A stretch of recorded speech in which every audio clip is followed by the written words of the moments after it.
Hi everyone, I'm Diane Miller from Miller Music Studios here in New York, and I'm creating a series. This is the first in the series for parents of piano students, and I'm entitling this series Keynotes for Parents.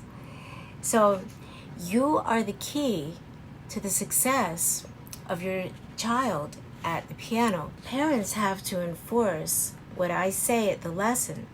If the lesson is a half an hour long, then your child should practice a half an hour a day to reinforce it. Then they should come prepared to the next lesson and show me that they can do everything that I assigned to them in the musical language, and then I can proceed and give more. And success breeds success. We lead by example, and we lay a foundation that we build upon. It's like seeing a graph, and you plot a point on the graph where you begin, and then you advance a little bit more, and line upon line, precept upon precept, here a little, there a little, and then you have this gradient of your graph that's very steadily sloped, as opposed to learning a little bit and then picking a very difficult piece, being able to pound it out by ear. Someone shows you where to put your hands, and in the meantime you skipped so many points on the graph, on the slope, the gradient on the graph, that your child suffers in the long run because they didn't really learn the language. It's like an orator.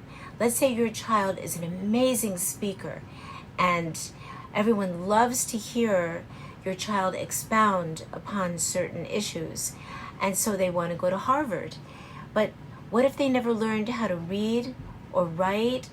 They don't know how to conjugate verbs. They don't know an adjective from a noun or a pronoun. They never learned the English language.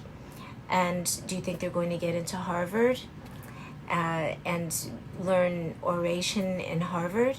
No, because they didn't have the foundation that they needed, very gradually built up. So what are the components that you need to have when you're learning a language? You need to hear it, speak it, read, and write, right? In music, it's the same thing. We need to hear the language, which someone by ear, could think, well, that's all they need because they can then play it on the piano. But we need to be able to hear it, we need to be able to play it, but we need to be able to read it and write it. So the components of the musical language are melody, harmony, rhythm, and a steady beat, a steady pulse. So these are all things that we have to develop. And basically, I could tell you that in the musical language, there are 7 letters, A, B, C, D, E, F, G. That's all the letters that we use in the musical alphabet. And there are 15 major keys that we learn. So we learn the 15 major scales and all of the chords and combinations of chords that apply to that particular scale.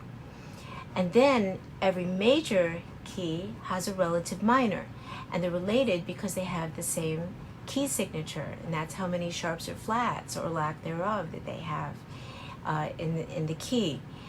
And then there are 3 different ways you can play the relative minor. And so that's basically 60 scales with the chords that go with it. And then there's also a blues scale, whole tone scale, pentatonic scale, the modes. So in a nutshell, that's the basic harmonic part of music that we need to learn. But it takes time. And you've come to the right place. I am teaching all of those different facets, but what you as a parent need to know is you are so important to your child's music education. If you skip a lesson, a weekly lesson, your child is going to feel it. If you can make up that lesson as soon as possible thereafter, then you lessen the blow that the child would have had to their musical progress. If you skip the lesson altogether, or if you take off 3 or 4 lessons, 2 lessons, and just say, well, we don't really need that, what'll happen is by not making up those lessons, the child's progress is then stunted, and they have to go back and review when they come back here. So it sets them back a little bit. Sometimes you can't help it, if they're going off to camp or, there's a vacation, you can't help it. But if you can make up those lessons that you missed as soon as possible thereafter, then your child's education will continue the steady climb towards musical literacy. So that's the first installment that I'd like to make, and I wanted to encourage everyone that you're doing the right thing. It's good to be literate, right? Well, it's also good to be musically literate, because music is the universal language, and wherever we go, we hear music. And you can get scholarships into college by certain exams that the kids can take, and even if they don't major in music, colleges understand that for anyone to have musical literacy, they have to have a commitment to education. That's it for today. I would like for you to text me if you've got my cell phone number. As one of my parents or my students, you have it. I'd like for you to text me ideas of what you would like for me to address in these little short videos for your benefit and your child's benefit. And if you're seeing this on YouTube and you put your ideas in the comment section, then I will try to address all of them also. So I hope you enjoyed this, and this is for you.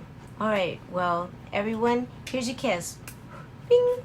And to your kids, I say, happy practicing. Music is a wonderful language.